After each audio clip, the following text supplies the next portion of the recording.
Okay, so in this tutorial, I'm going to show you how to add a camera.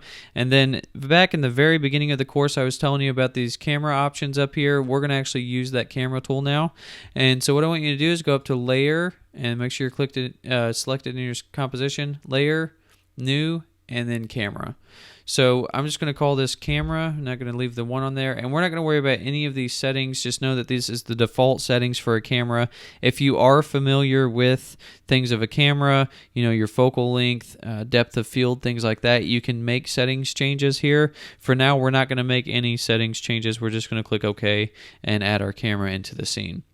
So if I click on here, I can still see everything and it doesn't look like anything has changed. Well, now if I go up here to my camera tool and I click on here, I have these different options. I have a unified camera tool, orbit, track, and track Z. So track X, Y, and track Z. So if I go to my unified camera tool, I can also get to these by using C as my shortcut.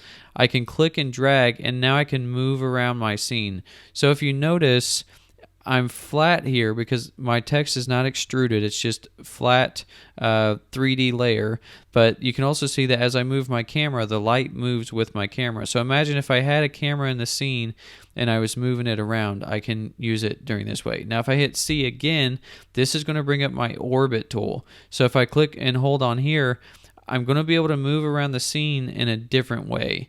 So the unified camera tool makes it to where you can kind of move the whole scene, and if you go up here to this orbit camera tool, it works a little bit differently, so you can orbit more around instead of just moving the whole scene. Then if I hit C again, this is going to be my track XY, so if I move this around, you can notice I can't rotate, but I'm more just moving from left to right and up and down on my X and Y.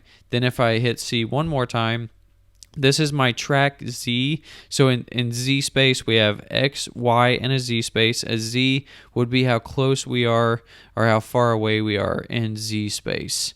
So if you hold shift, you can move a lot closer and further out. Or if you just don't hold shift and move in and out, you can see that we can move in and out of our scene.